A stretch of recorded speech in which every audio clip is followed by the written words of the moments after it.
Now we begin with the next session, session 3, which is on stroke etiologies.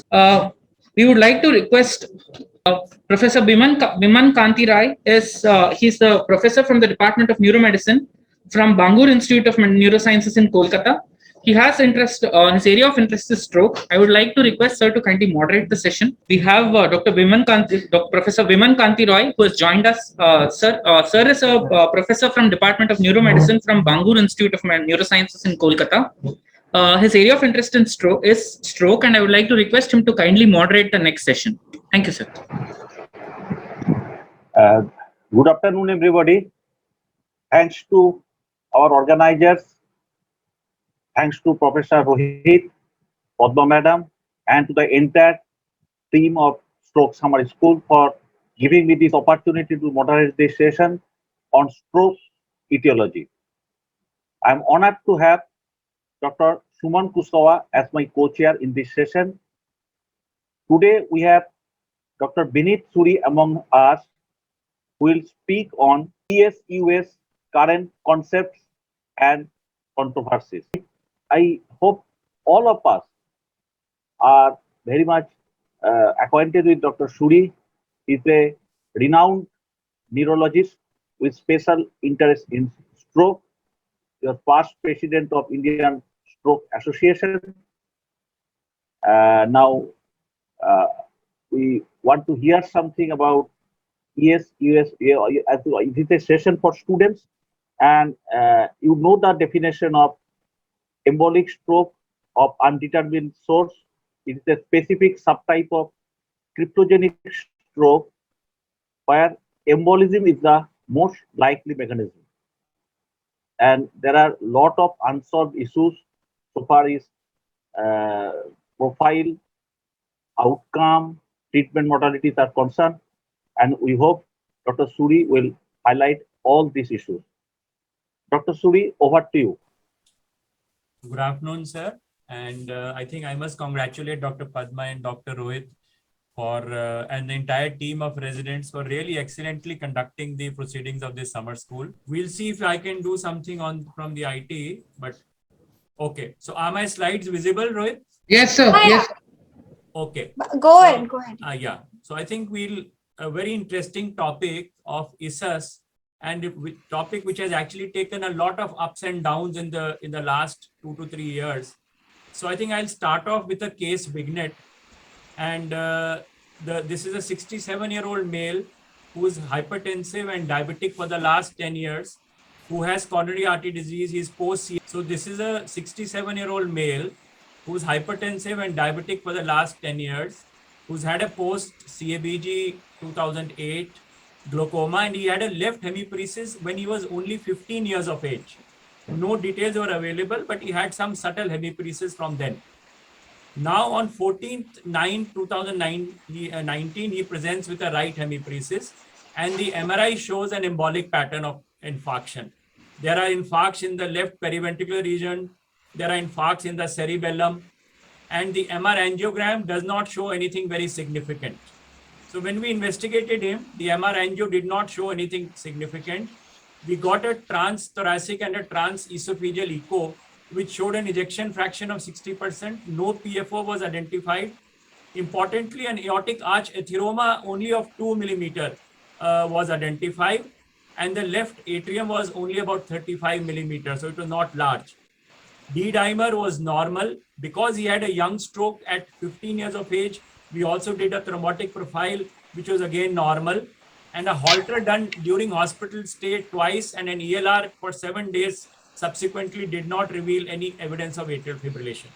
So he had an embolic pattern of stroke, but we did not find any etiology to it. So we actually discharged the patient on dual antiplatelets for 21 days and followed by clopidogrel 75 milligram, along with atherosclerotic risk factor reduction, statins to be reduced to less than 70, and another ELR was done on OPD basis, which also did not show any atrial fibrillation. Unfortunately, within a year, he presented in September 2020 this time with left hemiparesis, dysarthria, NHS was 9. He was actually, because he had been informed about thrombolysis, So this time he reached in time and he received thrombolytic therapy. This time again, there were an embolic shower. There were infarcts on the right side. There were infarcts on the left frontal region. And again, there were some left periventricular infarcts as well as cerebellar infarcts. Again, the MR angio was normal. We again went for an echo and a transesophageal, no PFO. The aortic arch atheromas had not modified. In fact, we got an MR angio, brain and neck with some plaque studies of the aortic arch atheroma, and it was a non-complex, non-ulcerated plaque. Holter again, no AF. ELRs were repeated twice. Again, there was we did not identify any AF. And the patient actually had a normal lipid profile. His HbA1c was 6.5. His blood pressure was well controlled just on losartan. So we didn't know what actually to do more for him, but we still again gave him dual antiplatelets followed by clopidogrel, again did another ELR, and again that was negative. And this time, just about a month back on 14 June 2021, he presented with, he had stopped the clopidogrel for a cataract surgery on the advice of an ophthalmologist, and he presented with global aphasia and right hemiparesis. We do find that there are infarcts on the left, in the left MCA, in the left frontal, but there are also embolic shower on the other side. There are some infarcts on in the right periventricular region as well, in the right cortical region as well. So he's had actually 3 infarcts on dual antiplatelets followed by single antiplatelet, prolonged monitoring, more than 5 ELRs, long-term monitoring. We have not identified any AF. We have not been able to identify anything, any PFO. So, this is truly one of those cryptogenic ESUS strokes, and that is what we are going to see. So I think the most important aspect that we see is that stroke prevention is actually based on the stroke etiology. So one tries to identify what is the stroke etiology in my patient, and that's how you can actually prevent stroke. But a lot of 25% of patients, it turns out to be cryptogenic, where you cannot identify the etiology. And cryptogenic stroke is identified as or defined as cardioembolic stroke with large artery atherosclerosis or small artery disease, despite there is not attributable to cardioembolism, nor attributable to large artery atherosclerosis, nor to small artery disease. And extensive investigations do not lead to any cause, like in our patient. Also, if the patient has 2 equally plausible etiologies or an incomplete investigation is done, they are also called as cryptogenic. ESUS, however, is only a subset of the cryptogenic, and it has a much clearer definition. Whenever we see embolic infarcts, whether they are small branch cortical infarcts, showers, or sequential multivessel territory infarcts, embolic pattern is the must, and we should exclude a lacune, we should exclude large vessel, and we should rule out atrial fibrillation, which is just seen on minute investigations. So cryptogenic stroke is any type of ischemic stroke. The pattern need not necessarily be cardioembolic, where etiology is unclear. If patients have 2 or more equally plausible etiologies, again, they are cryptogenic, and an incomplete diagnostic workup is also cryptogenic.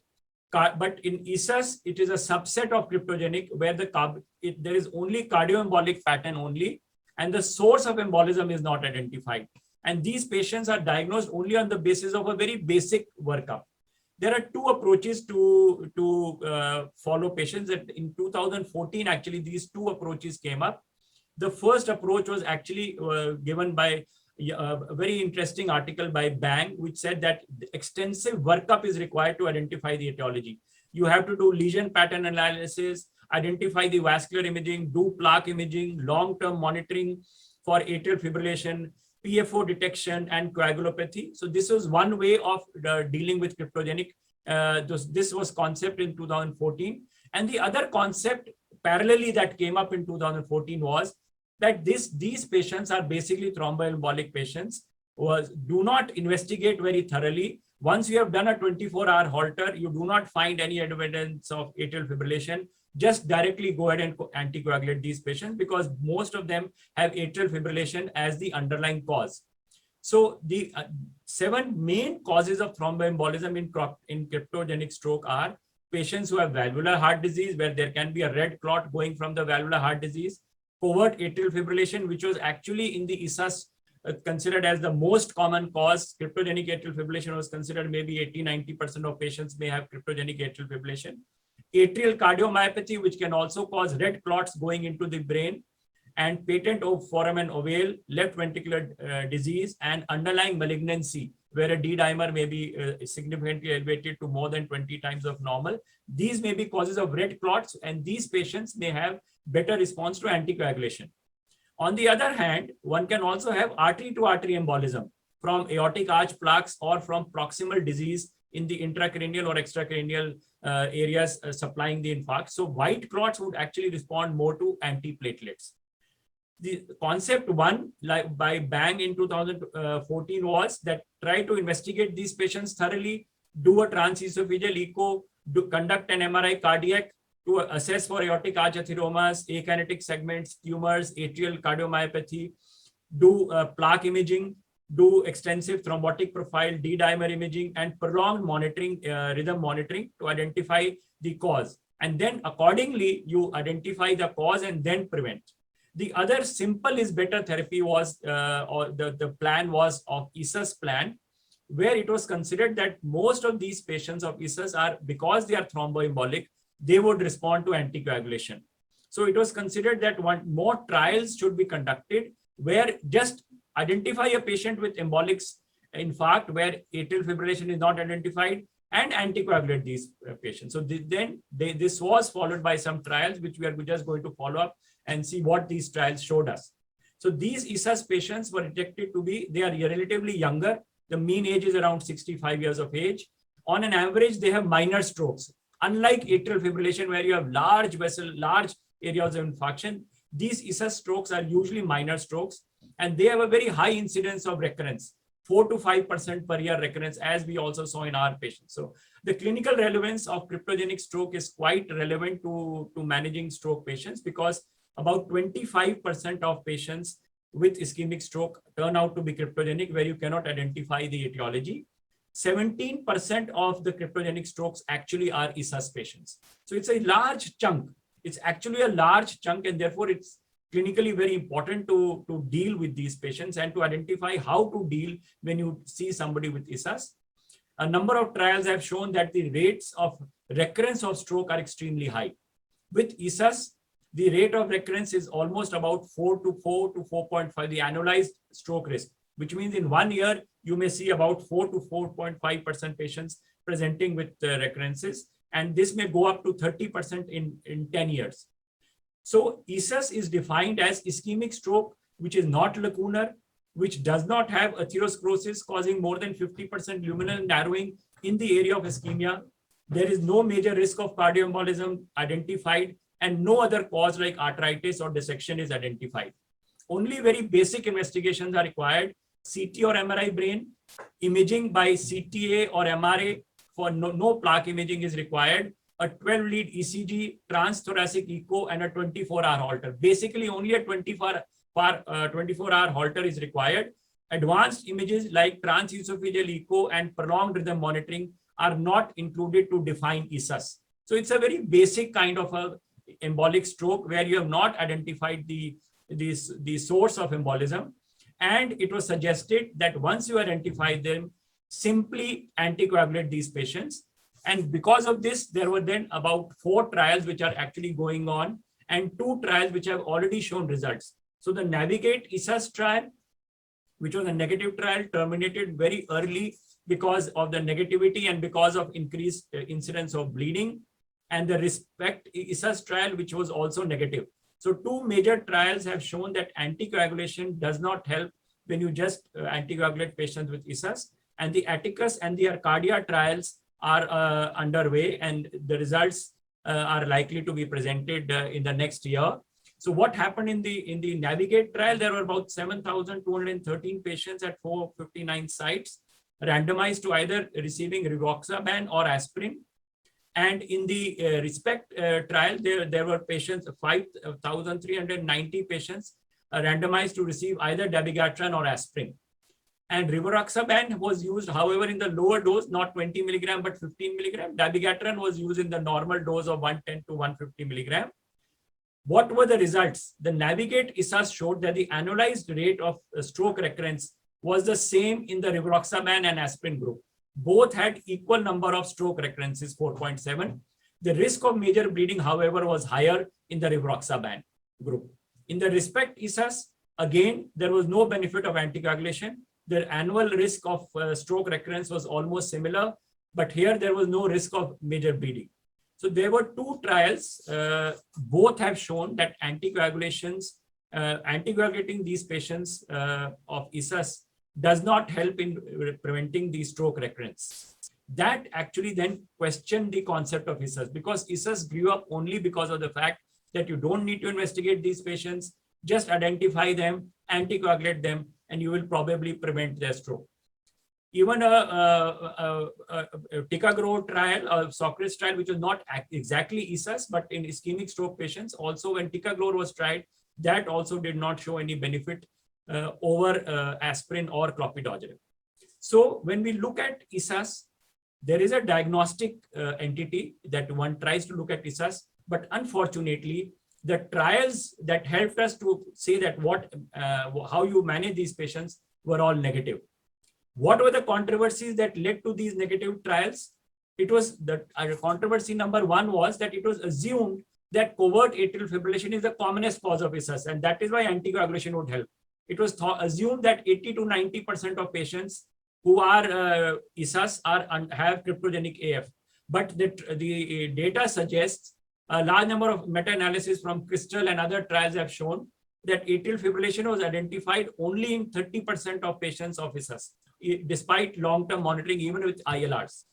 Second, when elderly patients were long-term monitored, atrial fibrillation was found in similar frequency in patients who have never had a stroke event.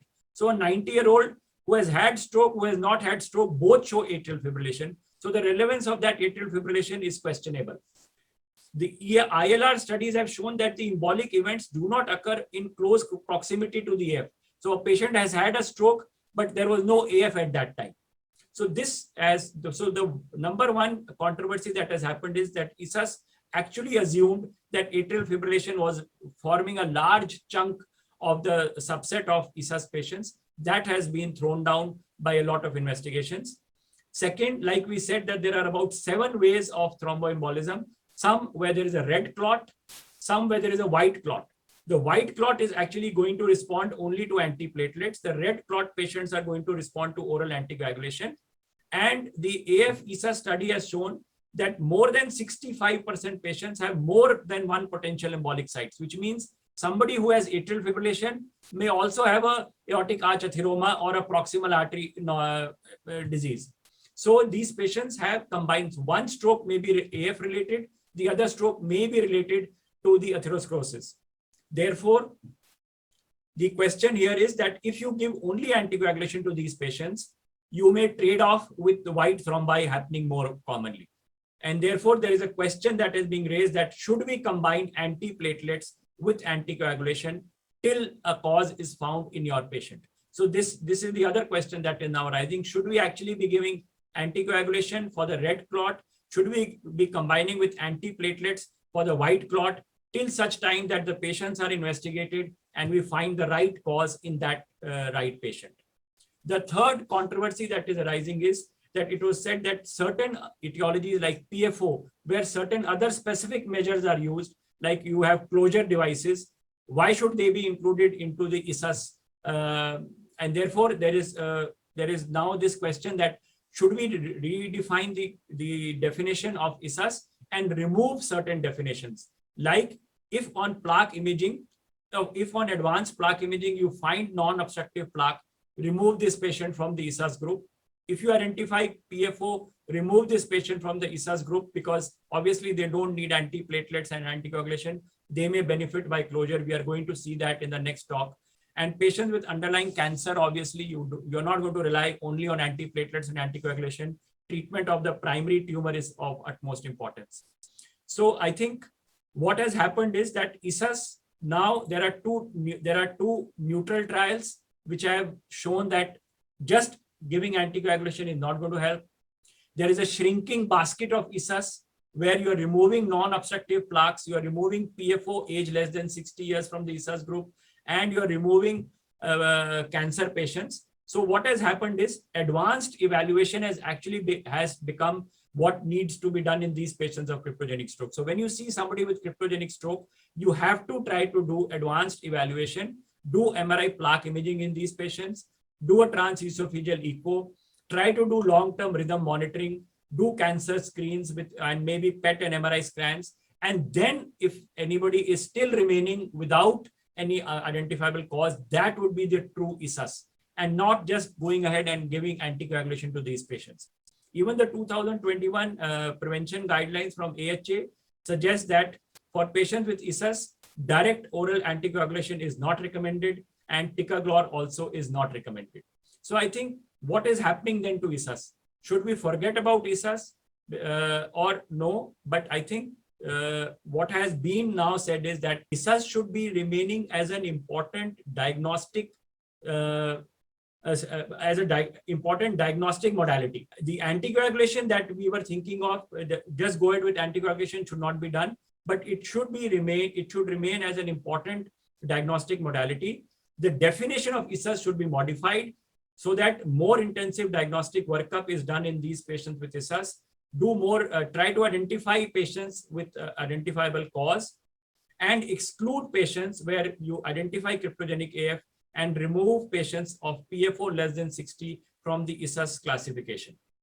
Do not manage all these patients with anticoagulation, but the question will remain whether you have to give anticoagulation and combine antiplatelet anticoagulation to these patients. The COMPASS trial has had some little interest to this entity of adding aspirin to a DOAC, where they found that in stable atherosclerotic disease, where a DOAC was added, rivaroxaban was added to aspirin, they found that there was a definitely reduction in the annualized stroke incidence. So there is some data to suggest that you can use both management for white clot and red clot by combining antiplatelet and anticoagulation in ESUS patients. So how do we manage our patient? Our patient had 3 strokes on 14/9/2019, a right hemiparesis, then a left hemiparesis, and then a global aphasia. Should we use dual antiplatelets? We do not have data for more than 3 months of dual antiplatelet. So for how long can you use dual antiplatelets? Should we use oral anticoagulation? Both the trials, the RESUS and the NAVIGATE, are negative. So in this ESUS patient, you cannot use oral anticoagulation. There is some data now to suggest that in some of these ESUS patients, by the time that you are investigating these patients, you can combine them with a DOAC and aspirin. And that's what we did. So we've actually put this patient on aspirin and apixaban, and we are doing more ELR monitoring to identify if we can actually find some cryptogenic AF. But then this is a subset of NAVIGATE ESUS trial, where they found that about 20, our patient also had about aortic arch atheromas. So this patient had, in the NAVIGATE ESUS trial, about 29% of patients, 29% of patients had aortic arch atheromas, but rivaroxaban and antiplatelet did not help in prevention of, and therefore antiplatelets were only recommended on the basis of this subset of patients. So I think I'll end my talk here by saying that ESUS, there is a decrease in the concept of ESUS more from its management point of view, but ESUS does remain a diagnostic entity which guides us to say that, these embolic patients, you have to search them and try to identify the etiology by more advanced imaging. Thank you. Thank you, Dr. Puri, for your illuminating talk on ESUS. Sir, I have some questions. First, do you have any epidemiological data from Indian perspective regarding the frequency and patient profile of ESUS? So do you have any such data? I've reviewed the literature. We haven't got data from India. We've got world literature. There are about now more than 17 studies, which I had shown in one of the slides as well. So the data is more international data. And my second question is regarding recurrence of stroke in ESUS. Sir, does it vary among subgroups of ESUS according to the patient age and comorbidity? Or is there any variation according to the presumed source of embolus? PFO associated ESUS or aortic arch plaque associated ESUS is like that. And what is the chance of recurrence in the earlier part after I think, Vinit, what he's saying is that is there a pattern of, recurrence of stroke in different ESUS that we have? Yeah, I think that's, Is there a I pattern? think that is what actually the pattern recognition is what is so important on the MRI. So, when you see atrial fibrillation, normally in most atrial fibrillation patients, you'll find a large area of infarction and then a shower.